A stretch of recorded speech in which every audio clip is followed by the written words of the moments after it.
Good morning, नमस्कार। क्या हाल चाल है प्यारे बच्चों। तो P block group 16 oxygen family पर हम लोग डिस्कस कर रहे थे, है ना।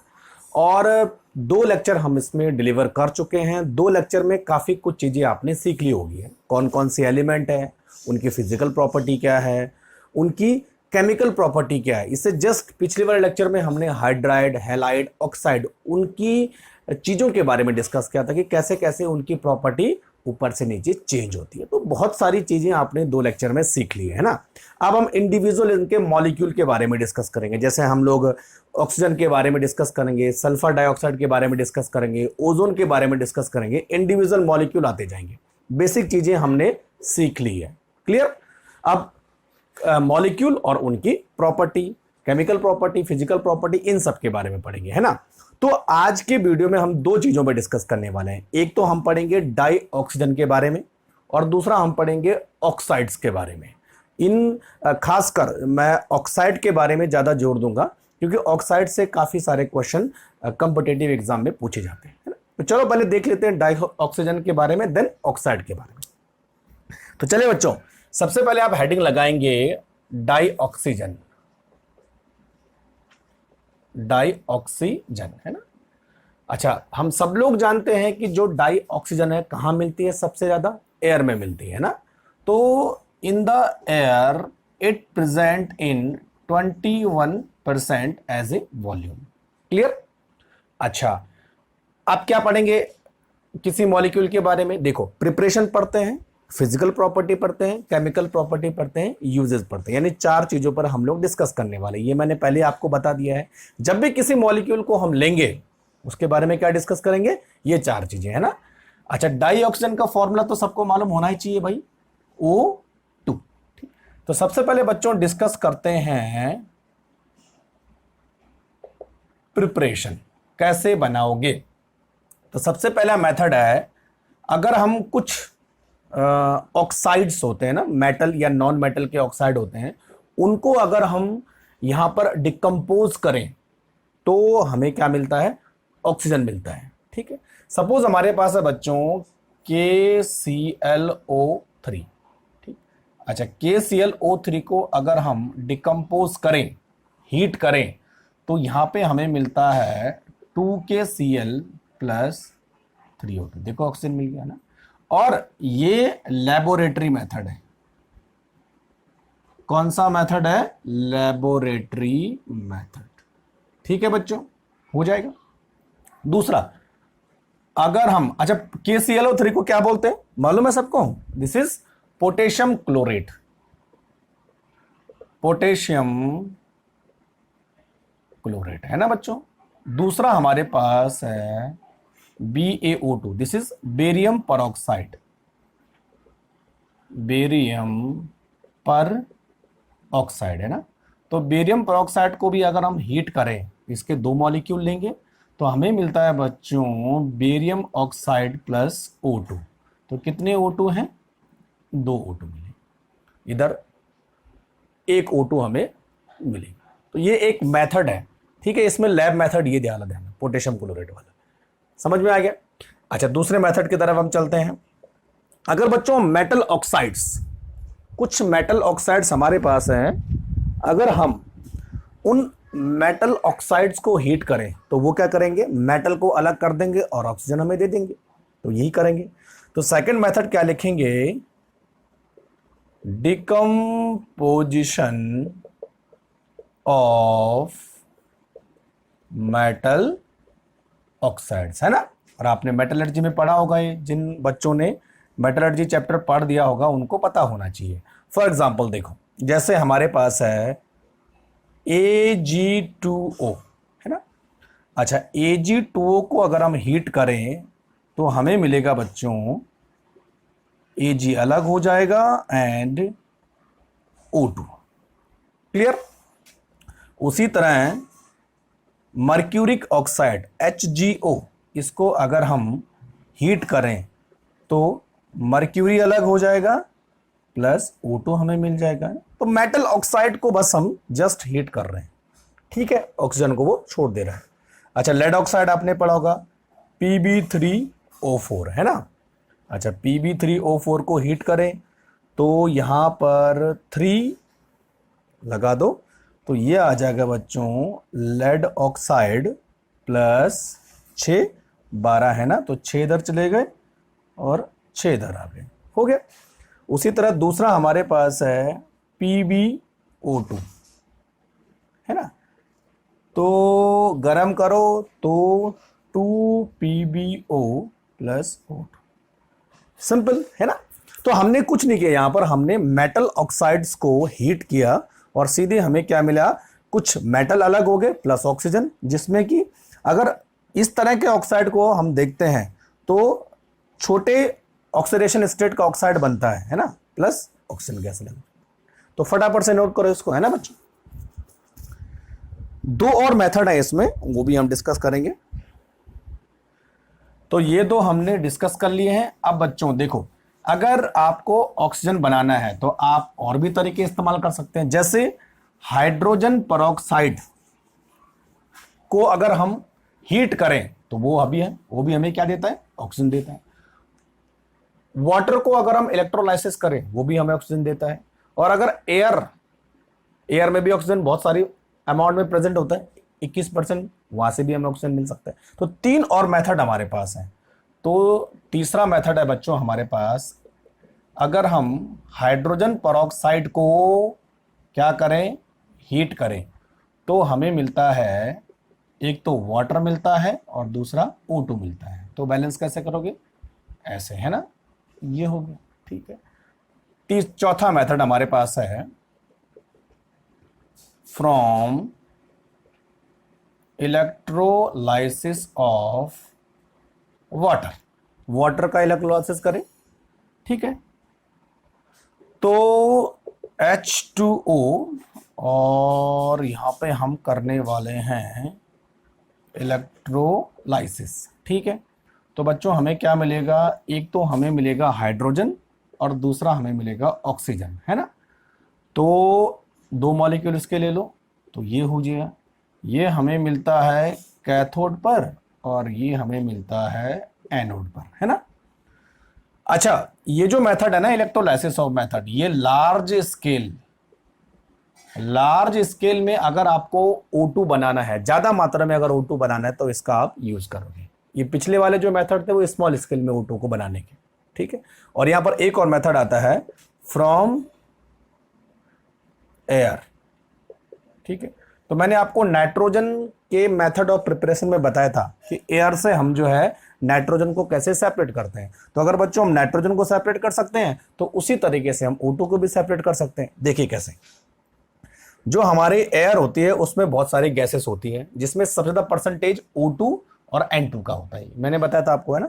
लेकिन एयर में जो है कुछ ऐसी गैसेस भी हैं जिनको अलग करना बहुत जरूरी है। जैसे मान लिया जाए कि जो हमारे एयर है, सबसे पहले उससे हम क्या करेंगे, remove CO2 and water vapour को सबसे पहले हम क्या करेंगे, यहां से रिमूव कर लेंगे वाटर वेपर को, ठीक है। अब जो हमारे एयर होगी थोड़ा सा वो प्यूरिफाई हो जाती है ना। तो जो हमें एयर मिली वो लगभग प्योर एयर होती है। अब इस एयर में क्या है बच्चों, N2 प्लस O2, ठीक है। अब हम क्या करेंगे, इस एयर को लिक्विफाई करेंगे, लिक्विड में कन्वर्ट करने की कोशिश करेंगे, तो हमें क्या मिल जाएगा, लिक्विड एयर। तो लिक्विड एयर में again liquid nitrogen and liquid oxygen होता है ना, दोनों लिक्विड फॉर्म में होती है। अब क्या करेंगे, जब दोनों लिक्विड फॉर्म में होती है तो दोनों का फ्रैक्शनल डिस्टिलेशन करेंगे। अच्छा, फ्रैक्शनल डिस्टिलेशन हमने क्यों किया, क्योंकि दोनों के बॉइलिंग पॉइंट में डिफरेंस होता है। O2 का जो बॉइलिंग पॉइंट है वो 90 K होता है, जबकि N2 का बॉइलिंग पॉइंट 77 K होता है। तो दोनों के बॉइलिंग पॉइंट में डिफरेंस होने की वजह से फ्रैक्शनल डिस्टिलेशन से दोनों को हम सेपरेट कर सकते हैं। तो जब हम लिक्विड एयर का फ्रैक्शनल डिस्टिलेशन करेंगे तो हमें liquid N2 plus liquid O2 अलग अलग मिल जाएगी। तो लिक्विड O2 को हम इस तरीके से या O2 को हम इस तरीके से भी बना सकते हैं। ये वाला और ये वाला दोनों मेथड जो है, अगर आपको ऑक्सीजन को ज्यादा अमाउंट में बनाना है तो ये दो मेथड यूज करते हैं। बाकी जो पहले के 3 मेथड है वो स्मॉल स्केल में O2 को बनाने के। क्लियर हो गया बच्चों? तो ये टोटल 5 मेथड है जिससे हम O2 को बना सकते हैं। तो फटाफट से नोट करो, ठीक है बच्चों। चलो अब नेक्स्ट हम बात करते हैं फिजिकल प्रॉपर्टी। फिजिकल प्रॉपर्टी में बस 2-3 चीजें हैं कि सॉल्युबिलिटी है, दिखती कैसे है, ऑर्डर कैसा है, दिखती है भी कि नहीं है। तो O2 का क्या है बच्चों? कलरलेस होती है, ऑर्डरलेस होती है ना। वाटर में अगर सॉल्युबिलिटी की बात करें तो स्लाइटली सॉल्युबल है, ज्यादा सॉल्युबल नहीं है, लेकिन इतनी अमाउंट सॉल्युबल हो जाती है कि जो एक्वेटिक लाइफ है जिसमें फिश वगैरह आती है वो सस्टेन कर सकती है अपनी लाइफ को, है ना। चलो देख लेते हैं। तो नेक्स्ट हमारे पास है फिजिकल प्रॉपर्टीज, ठीक है बच्चों। तो फिजिकल प्रॉपर्टी में पहला पॉइंट है colourless odourless. Colourless odourless gas, ठीक है। दूसरा पॉइंट है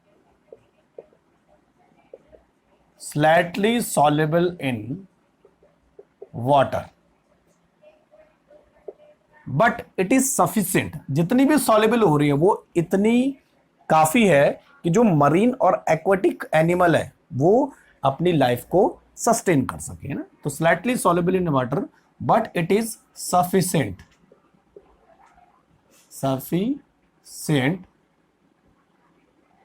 to maintain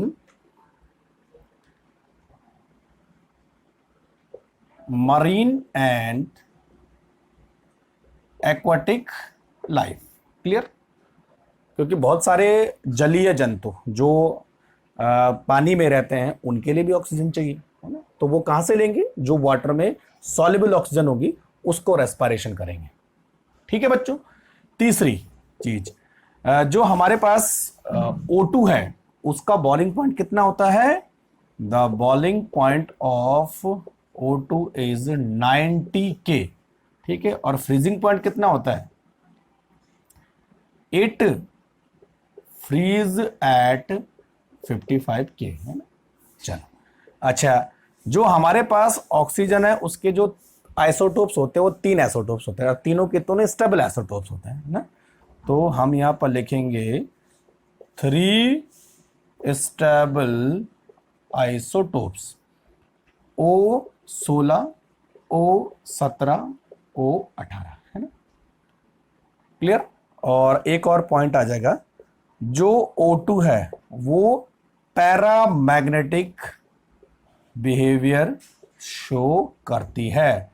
paramagnetic, O2 is paramagnetic. अच्छा, आपको मालूम है ना पैरामैग्नेटिक और डायमैग्नेटिक केमिकल बॉन्डिंग में आपने पढ़ा होगा, है ना। जिन मॉलिक्यूल में अनपेयर इलेक्ट्रॉन होते हैं वो पैरामैग्नेटिक और जिन मॉलिक्यूल में पेयर इलेक्ट्रॉन होते हैं डायमैग्नेटिक। तो O2 का अगर आप डायग्राम देखोगे, एनर्जी लेवल डायग्राम, तो उसमें 2 अनपेयर इलेक्ट्रॉन आपको मिलेंगे, इसीलिए O2 क्या होता है? पैरामैग्नेटिक। क्लियर? तो ये कुछ 5 पॉइंट थे जो इसकी फिजिकल प्रॉपर्टी को बताते हैं ना। तो फटाफट से नोट करते जाओ बच्चों। अब इसकी केमिकल प्रॉपर्टी पर डिस्कस करते हैं। बहुत इजी है, कुछ बड़ी बात है नहीं, है ना। केमिकल प्रॉपर्टीज, केमिकल प्रॉपर्टीज में बस आपको यह देखना है कि जो ऑक्सीजन है वो जब किसी मेटल और नॉन मेटल के साथ रिएक्शन करेगा तो हमेशा क्या बनेगा? ऑक्साइड बनेगा, बस। तो बहुत इजी इसकी केमिकल प्रॉपर्टी है। तो चलो नेक्स्ट हम बात करते हैं केमिकल प्रॉपर्टीज, ठीक है बच्चों। चलो, केमिकल प्रॉपर्टीज को जानने से पहले आपको 3 बातों का ध्यान रखना है। नंबर 1, जो हमारा ऑक्सीजन है ना, जब वो किसी मेटल और नॉन मेटल के साथ रिएक्शन करता है तो रिएक्शन करने के लिए कुछ इग्निशन चाहिए होता है, यानी पहले आपको टेम्परेचर देना पड़ेगा रिएक्शन करने के लिए, उसके बाद वो रिएक्शन अपने आप होगी। तो जैसे गाड़ी स्टार्ट करते हुए इग्निशन करना पड़ता है ना, सेम टू सेम वही कहानी है। ठीक है, तो यहां पर पहला पॉइंट लिखेंगे, when react with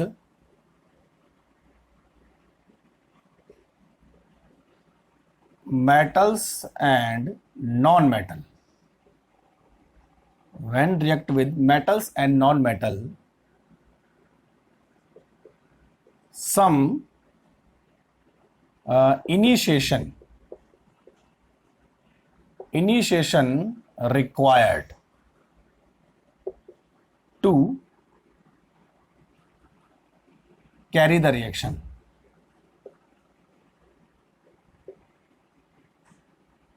ठीक है भाई, रिएक्शन को पूरा करने के लिए टू कंप्लीट, कंप्लीट तो नहीं, हाँ, some initiation required to carry the reaction. ठीक है भाई।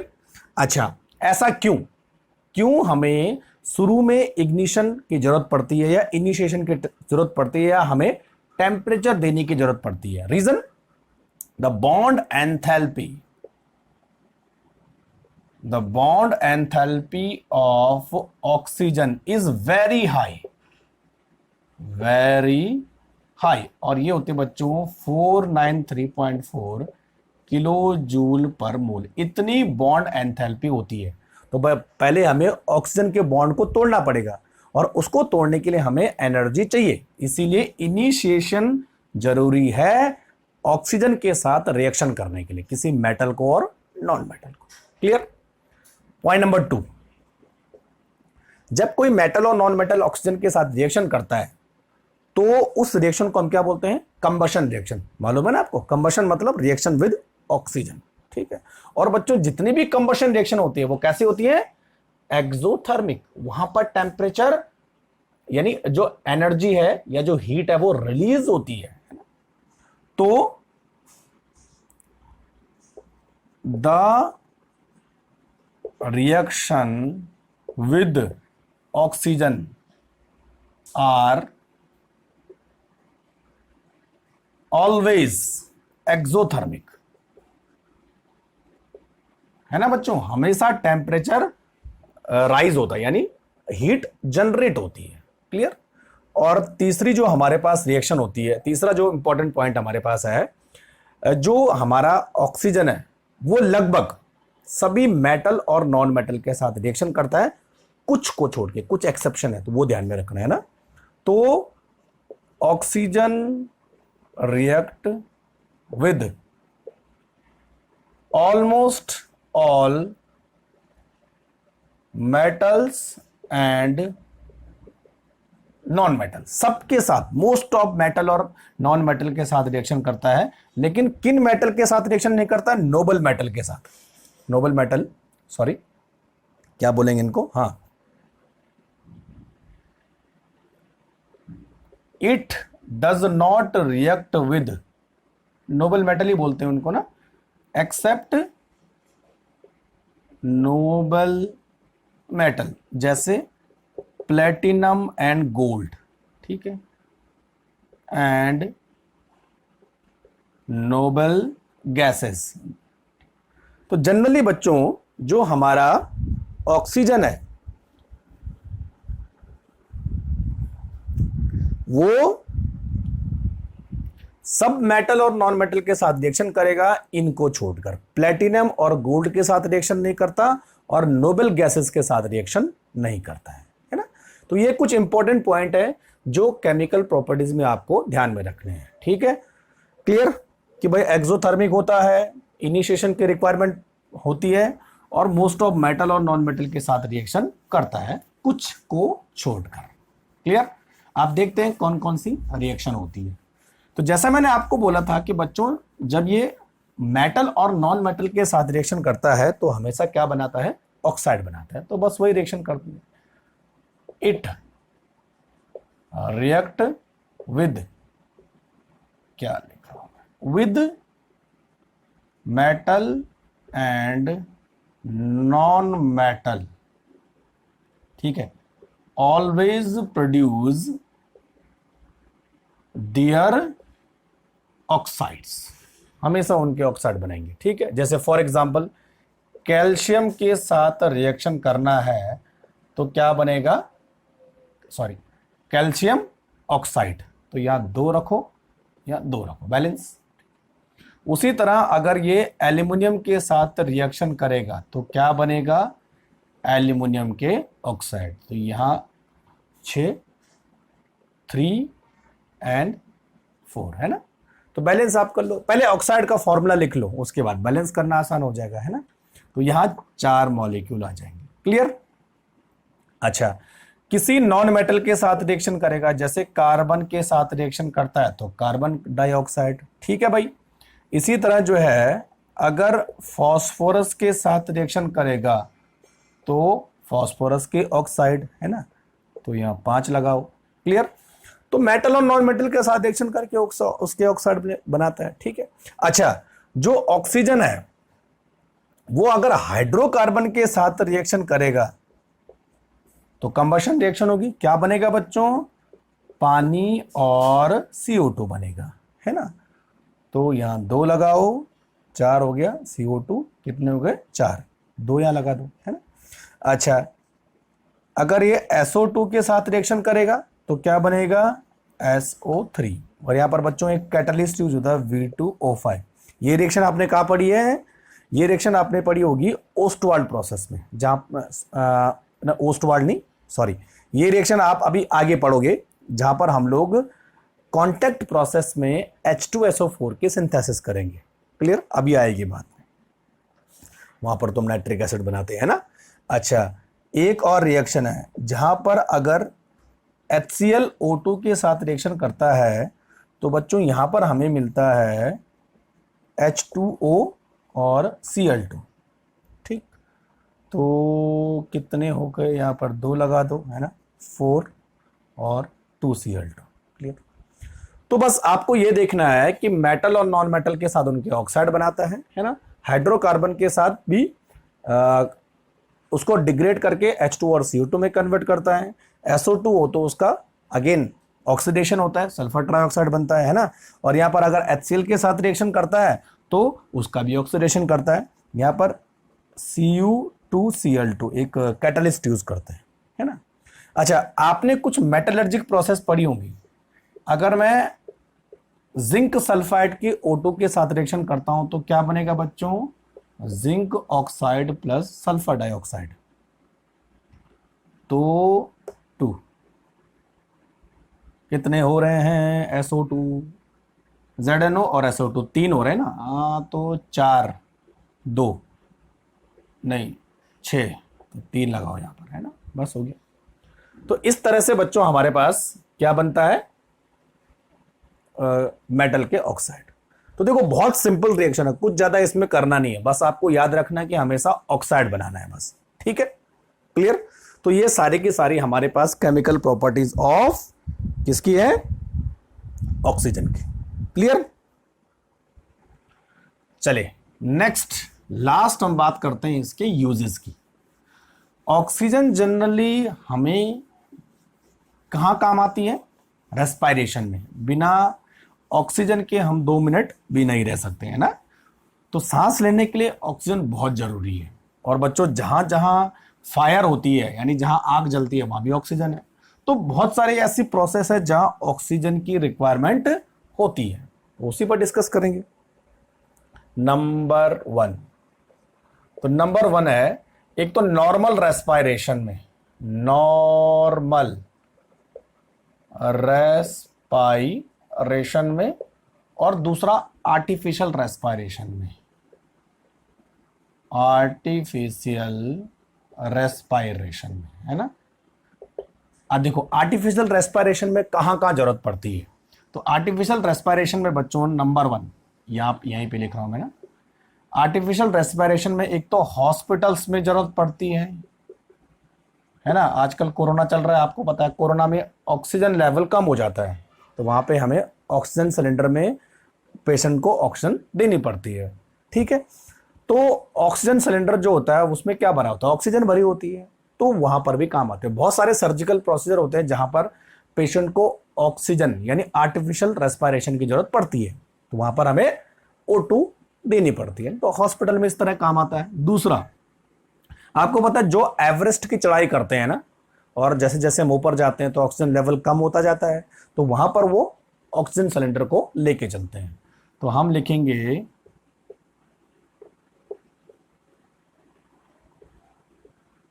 माउंटेनियर्स। माउंटेनियर्स भी आर्टिफिशियल रेस्पिरेशन के थ्रू काम करते हैं।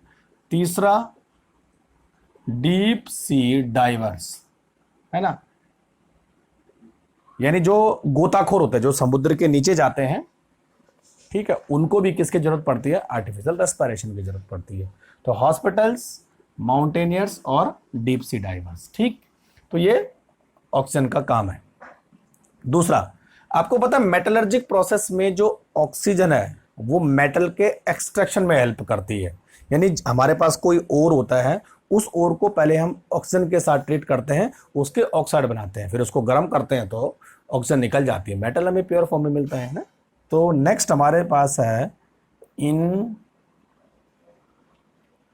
मेटलर्जिक प्रोसेस, ठीक है, for isolation of elements. Clear.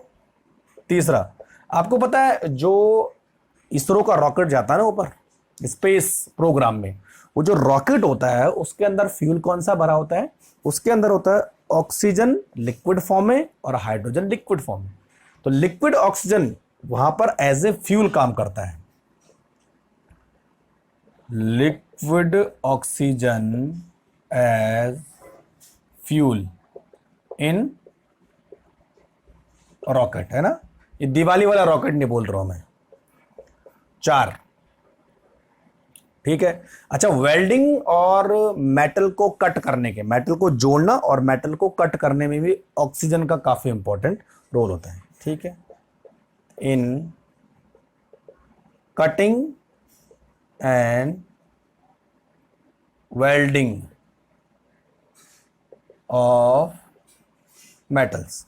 और यहां पर बच्चों हम ऑक्सीजन को किसके साथ मिलाते हैं? एसिटाइलिन गैस के साथ मिलाते हैं। तो वहां पर जो मिक्सचर बनता है उसको बोलते हैं oxy acetylene welding, oxy acetylene welding, ठीक है। तो आपने कई बार देखा होगा कि जो वेल्डिंग करते हैं उनके पास एक सिलेंडर होता है, तो वो सिलेंडर किसका होता है? ऑक्सीजन का सिलेंडर होता है। क्लियर। तो मेरे हिसाब से 4 यूज काफी हो गए इसके, तो फटाफट से नोट करो, है ना। तो ये हमारे पास हो गया बच्चों ऑक्सीजन का खात्मा, है ना। तो आपने देख ही लिया होगा किस तरह से हम ऑक्सीजन के बारे में किन किन चीजों पर डिस्कस करें, ठीक है। चलो फिनिश ऑक्सीजन। अब बात करते हैं ऑक्साइड्स। ऑक्साइड्स क्या होते हैं? जैसे मैंने आपको बताया, जब कोई मेटल या नॉन मेटल या कोई सेमी मेटल ऑक्सीजन के साथ रिएक्शन करता है तो क्या बनाता है? ऑक्साइड्स बनाता है ना। तो ऑक्साइड्स के बारे में भी हम डिस्कस करेंगे और ये देखेंगे कि ऑक्साइड कितने टाइप के होते हैं। सबसे इंपॉर्टेंट है कि एसिडिक है, बेसिक है, एम्फोटेरिक है, या फिर हमारे पास क्या है? न्यूट्रल है। तो चलो नेक्स्ट हेडिंग आप लगाइए ऑक्साइड्स, ठीक है। ऑक्साइड्स की डेफिनेशन क्या होगी? व्हेन ए मेटल और non metal react with oxygen to form a binary compound is called oxides। चलो लिखो मेरे साथ, when a metal or non-metal react with oxygen to form a binary compound, binary compounds, this binary compound called, this is called क्या? Oxides. ठीक है भाई, कई सारे ऑक्साइड हो सकते हैं, ठीक है। अच्छा, ऑक्साइड को हम मोटे तौर पर 2 पार्ट में डिवाइड करते हैं, मोटे तौर पर, है ना। तो there are 2 types of oxides. देखो ध्यान से देखना है ना बच्चों, 2 टाइप के हमारे पास ऑक्साइड है। नंबर 1 सिंपल ऑक्साइड्स, बहुत सिंपल ऑक्साइड, बेचारे शरीफ। और दूसरे हमारे पास है मिक्स्ड ऑक्साइड्स। कौन से हैं? मिक्स्ड। मिक्स्ड ऑक्साइड, ठीक है भाई। चलो देख लेते हैं अब दोनों में क्या डिफरेंस है। तो जब कोई मेटल या नॉन मेटल ऑक्सीजन के साथ रिएक्शन करता है, तो जब वो एक ही टाइप का ऑक्साइड बनाएगा तो उसको हम बोलेंगे सिंपल ऑक्साइड, ठीक है। When only one type of oxide is formed, किसी मेटल या नॉन मेटल के थ्रू जब कोई एक ही टाइप का ऑक्साइड बनता है, ठीक है, तो उसको हम बोलते हैं सिंपल ऑक्साइड। और बच्चों सिंपल ऑक्साइड में जो मेटल और नॉन मेटल है, जो एलिमेंट है, उसका ऑक्सीडेशन नंबर चेंज नहीं होता है। सो देयर इज, क्या लिख रहा हूं मैं, so the oxidation number of element remain fixed, fixed रहता है, वो चेंज नहीं होता। फॉर एग्जाम्पल देखो Na2O, क्या सोडियम दूसरा ऑक्साइड बनाता है? नहीं, एक ही बनाता है भाई, Na2, तो ये फिक्स ऑक्सीडेशन नंबर है। कैल्शियम एक ही तो बनाता है, CaO। मैग्नीशियम भी एक ही बनाता है, MgO। एल्यूमिनियम भी एक ही जैसा ऑक्साइड बनाता है भाई, हमने तो एक ही देखा आज तक, Al2O3, है ना। तो यहां पर आपको दिख रहा है बच्चों कि ये जो एलिमेंट है वो केवल एक ही ऑक्साइड बनाता है, और जब ये एक ही ऑक्साइड बनाएगा तो इसका ऑक्सीडेशन नंबर फिक्स होगा, चेंज नहीं होगा। तो इस टाइप के ऑक्साइड को हम क्या बोलेंगे? Simple oxide. क्लियर? अच्छा, मिक्स ऑक्साइड में आ जाओ आप, है ना। मिक्स ऑक्साइड वो ऑक्साइड होते हैं जब कोई एलिमेंट दो ऑक्साइड बनाता है, ठीक है, और दोनों में उसका ऑक्सीडेशन नंबर चेंज होता है। This is called mix oxide, ठीक है। When an element form two oxide, ठीक है, हैविंग डिफरेंट ऑक्सीडेशन नंबर, तो जब दो ऑक्साइड बनाएगा तो ऑब्वियसली दोनों में उसका ऑक्सीडेशन नंबर चेंज होगा, डिफरेंट ऑक्सीडेशन नंबर। तो इस टाइप के ऑक्साइड हम बोलते हैं मिक्स्ड ऑक्साइड। देखो बच्चों कैसे, मैं आपको बताता हूं। यहां पर पहला हम लिखने वाले हैं Fe2O3। देखो आपने पढ़ा होगा फेरिक ऑक्साइड और FeO, ये भी ऑक्साइड होता है ना, दोनों होते हैं। तो देखो यहां पर इसका ऑक्सीडेशन नंबर है 2 और यहां पर इसका ऑक्सीडेशन नंबर है 3, यानी जो आयरन है वो दो ऑक्साइड बना रहा है, ठीक है। तो इस ऑक्साइड को हम बोलेंगे, या इस मिक्सचर को हम बोलेंगे मिक्स्ड ऑक्साइड। अच्छा, इन दोनों को हम कैसे लिख सकते हैं? देखो इन दोनों को हम लिख सकते हैं Fe3O4। आपने सुना, देखा होगा आपने Fe3O4। तो Fe3O4 is a mixed oxide because it composed of, it is made up of two oxides. Clear? दोनों में ऑक्सीडेशन नंबर चेंज हो रहा है। देखो इसी तरह लेड का है PbO और PbO2। क्लियर? अच्छा, यहां पर देखो +4 और +2, Pb का ऑक्सीडेशन नंबर चेंज हो रहा है। अच्छा, दोनों को अगर मैं मिक्स करूं तो आपने पढ़ा होगा Pb3O4। अब बोले कि 3 कैसे आया, तो इसको, सॉरी, इसके दो मॉलिक्यूल लेते हैं ना, तो 2 Pb और 4 O, Pb3O4, लेड ऑक्साइड, है ना। तीसरा हमारे पास है बच्चों, एग्जाम्पल है MnO एंड MnO2, ठीक है, और यहां पर इनका मिक्सचर बनेगा Mn3O4। तो यहां पर 2 MnO लेते हैं, तो यहां पर इसका ऑक्सीडेशन नंबर है +2 और यहां पर इसका ऑक्सीडेशन नंबर है +4। समझ में आ गया ना एग्जाम्पल देकर कि मिक्स्ड ऑक्साइड कौन से होते हैं और सिंपल ऑक्साइड कौन से होते हैं। यहां पर एलिमेंट दो ऑक्साइड बना रहा है, दोनों में उसका ऑक्सीडेशन नंबर चेंज है। यहां पर एलिमेंट केवल एक ही ऑक्साइड बना रहा है, तो उसका ऑक्सीडेशन नंबर चेंज नहीं होगा। नोट करो फटाफट से।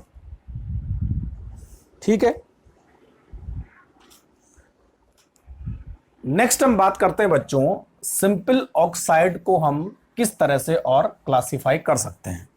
तो वैसे आपने पढ़ा होगा कि ऑक्साइड जो होते हैं एसिडिक, बेसिक, न्यूट्रल और एम्फोटेरिक, 4 टाइप के होते हैं, है ना। 4 टाइप के ऑक्साइड आपने पढ़े हैं, क्लियर। तो वो कौन से हैं? Simple oxide. तो आगे हम ये डिस्कस करने वाले हैं कि simple oxide can further classified into acidic, basic, neutral and amphoteric, है ना। तो देखो यहां पर लिखेंगे सिंपल ऑक्साइड्स, ठीक है, can be classified on the basis of acidity and basicity और एसिडिटी के बेसिस पर सिंपल ऑक्साइड को हम दोबारा से क्लासिफाई करते हैं। तो कुल मिला के 4 टाइप के ऑक्साइड हमारे पास निकल के आते हैं, 4 टाइप के। नंबर 1 एसिडिक ऑक्साइड्स, ठीक है। दूसरा बेसिक ऑक्साइड्स, तीसरा एम्फोटेरिक ऑक्साइड्स और चौथा न्यूट्रल ऑक्साइड्स। बस इस तरह के आते हैं, ठीक है। Acidic, basic, amphoteric and neutral, ठीक। अच्छा, अगर इन चारों के बारे में हमें ब्रीफ देखना है तो एसिडिक ऑक्साइड वो होते हैं जो वाटर के साथ रिएक्शन करके एसिड बनाते हैं, पहली कंडीशन। ये वाटर के साथ रिएक्शन करके बेस बनाते हैं। एम्फोटेरिक मतलब दोनों के साथ रिएक्शन करेंगे, एसिड और बेस के साथ। न्यूट्रल मतलब ना तो एसिड के साथ ना तो बेस के साथ। तो अब आपने बच्चों केवल इनके एग्जाम्पल पढ़ने बस, है ना। और जैसे मैंने आपको बहुत सारे ऑक्साइड के बारे में बताया होगा, जब मैंने नाइट्रोजन फैमिली पढ़ाई होगी, कार्बन फैमिली पढ़ाई होगी, है ना, तो उसमें मैंने एसिडिक, बेसिक, एम्फोटेरिक और न्यूट्रल के बारे में डिस्कस किया था, क्लियर। तो acidic oxide, basic oxide, amphoteric और न्यूट्रल 1 बाय 1 हम डिस्कस करते हैं डिटेल से, ठीक। तो सबसे पहले आप हेडिंग लगाइए एसिडिक ऑक्साइड। तो एसिडिक ऑक्साइड की डेफिनेशन कैसे बनेगी? Those oxide which react with water to give acid, ठीक है। They react with water to give acid, ठीक है। एसिड बनाते हैं वाटर के साथ रिएक्शन करके। दूसरा, अगर इनकी रिएक्शन बेस के साथ हो जाए तो क्या बनेगा? सॉल्ट बनाएगा, सीधी सी बात है भाई। एसिडिक ऑक्साइड किसके साथ रिएक्शन करेंगे? बेस के साथ रिएक्शन करेंगे, ठीक है। तो सेकंड रिएक्शन हुई, they react with base to give salt. तो एसिड हमेशा बेस के साथ रिएक्शन करेगा और अगर वाटर के साथ रिएक्शन करेगा तो एसिड बनेगा, है ना। अच्छा, पीरियोडिक टेबल में किस ब्लॉक के एलिमेंट या किस टाइप के एलिमेंट एसिडिक ऑक्साइड बनाएंगे? किस टाइप के बनाएंगे? जो नॉन मेटल होंगे, सीधी सी बात है, ध्यान रखना है ना। Almost all non metal oxide, ध्यान रखना बच्चों, है ना। नॉन मेटल के जितने भी ऑक्साइड्स होते हैं सारे एसिडिक होते हैं, लेकिन सारे नहीं बोलेंगे, कुछ एक्सेप्शन इसमें रहता है। तो almost all non metals oxide are acidic in nature, ध्यान रखना बच्चों, है ना। तो एसिडिक ऑक्साइड कौन बनाएंगे? जो नॉन मेटल होंगे। फॉर एग्जांपल देखो, N2O5 नॉन मेटल है, nitrogen, acidic oxide. Cl2O7 chlorine non metal है, acidic oxide. CO2 carbon non metal है, acidic oxide. SO2 sulphur non metal है, एसिडिक ऑक्साइड। तो जितने भी नॉन मेटल है सारे क्या बनाएंगे? एसिडिक ऑक्साइड बनाएंगे, क्लियर। अब देखो, जैसा मैंने आपको बोला कि एसिडिक ऑक्साइड, सॉरी, जो एसिडिक ऑक्साइड है वो वाटर के साथ रिएक्शन करके क्या बनाएंगे? एसिड बनाएंगे। तो चलो देख लेते हैं भाई। अगर आप SO2 की वाटर के साथ रिएक्शन करोगे तो क्या बनेगा? H2SO3 sulphurous acid. अगर आप CO2 की वाटर के साथ रिएक्शन करोगे तो क्या बनेगा? कार्बोनिक एसिड, ठीक है। अगर आप N2O5 की वाटर के साथ रिएक्शन करोगे तो क्या बनेगा बच्चों? HNO3। ठीक है, तो सिंपल से दिख रही है आपको कि जितने भी एसिडिक ऑक्साइड हैं वो वाटर के साथ रिएक्शन करके क्या बनाते हैं? एसिड बनाते हैं। ठीक है भाई, क्लियर? तो इन्हीं को हम बोलते हैं एसिडिक ऑक्साइड। तो फटाफट से नोट करो जरा, ठीक है? समझ में आ रहा है? अच्छा, फास्फोरस के ऑक्साइड कैसे होंगे? फास्फोरस क्या है? नॉन मेटल है, उसके ऑक्साइड भी क्या होंगे? एसिडिक होंगे, है ना? ठीक, चलो नेक्स्ट हमारे पास है बच्चों बेसिक ऑक्साइड। क्लियर? अब देखो, मैं यहां पर आपको बेसिक ऑक्साइड के बारे में बताता हूं, तो जस्ट डेफिनेशन को उल्टा कर देना है। Basic oxide are those oxide, basic number 2, they react with water to give base. बस इतना ध्यान रखना है। तो बेसिक ऑक्साइड वाटर के साथ रिएक्शन करके क्या बनाएंगे? बेसिक बनाएंगे, है ना? तो बेसिक ऑक्साइड किसके साथ रिएक्शन करेंगे भाई? एसिड के साथ रिएक्शन करेंगे, सीधी सी बात है ना? तो बेसिक ऑक्साइड एसिड के साथ रिएक्शन करके क्या बनाएंगे? सॉल्ट बनाएंगे। और किस टाइप के एलिमेंट बेसिक ऑक्साइड बनाएंगे? Metal oxides. तो almost all metal oxide are basic in nature. Clear भाई? अच्छा, मेटल कौन कौन से वे? जैसे एस ब्लॉक के एलिमेंट हो गए, जैसे Na2O basic oxide, CaO, MgO। ठीक है, पर ये ध्यान रखना कि हर मेटल क्या बेसिक ऑक्साइड नहीं बनाएगा, ध्यान रखना, ठीक है ना? जैसे एल्युमिनियम है, वो कभी भी बेसिक ऑक्साइड नहीं बनाता, वो कुछ अलग टाइप का ऑक्साइड बनाता है, एम्फोटेरिक बनाता है ना? तो Na2O, CO, MgO, ठीक है, और Fe2O3 ये भी बेसिक ऑक्साइड बनाता है। तो मेटल के जितने भी ऑक्साइड्स होते हैं सारे बेसिक ऑक्साइड होते हैं, पर लेकिन ध्यान रखना बच्चों, एक्सेप्शन रहता है हमेशा। चलो देख लेते हैं। अगर आप Na2O को वाटर के साथ ट्रीट करोगे तो क्या बनेगा? NaOH। ठीक है, अगर आप कैल्शियम ऑक्साइड की वाटर के साथ ट्रीटमेंट करोगे तो क्या बनेगा? Calcium hydroxide. ठीक, तो बस दिख ही रहा आपको, है ना? क्लियर भाई?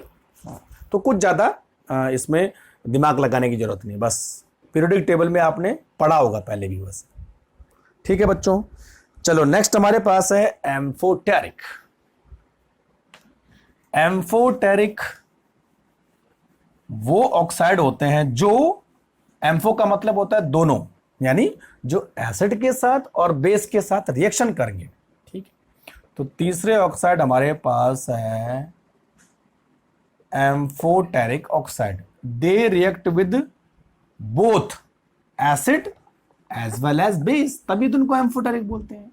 दे react with both acid as well as base, दोनों के साथ रिएक्शन करेंगे, है ना?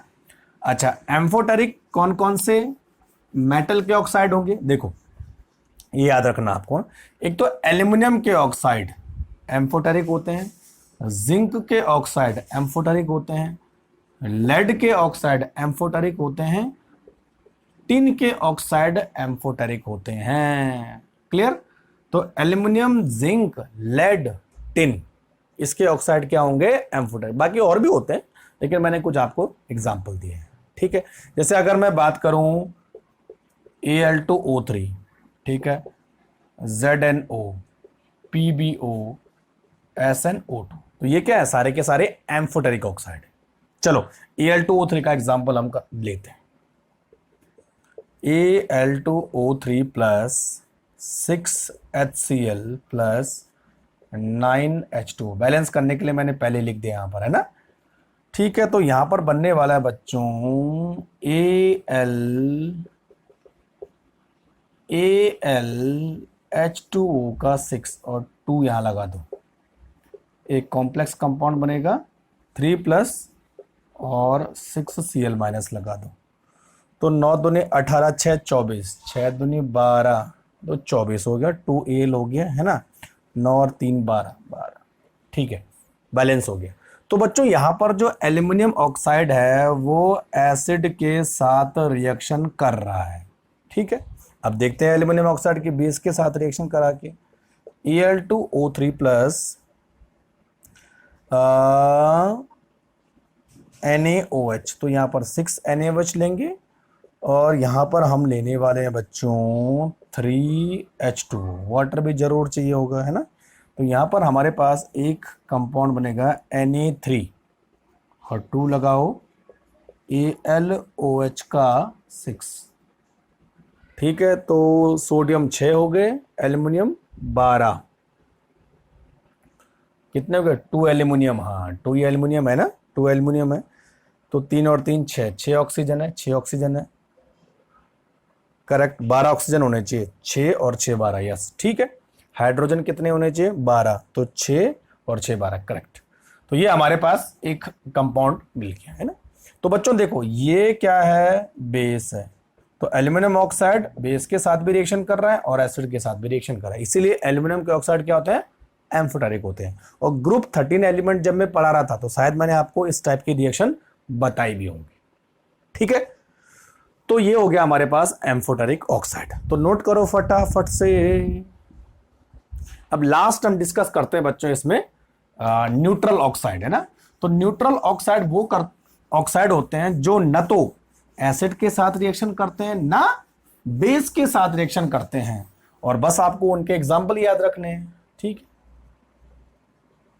न्यूट्रल ऑक्साइड्स, ठीक है, क्या होगी definition, neither react with base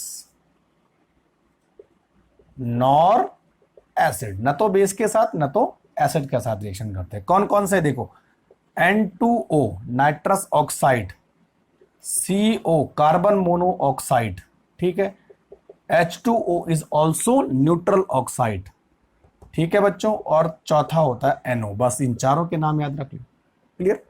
तो चलो भाई आज के लिए हम यहीं पर फिनिश करते हैं, कहीं कुछ रह जाता तो आप मुझे कमेंट बॉक्स में लिख सकते हैं। Thank you very much.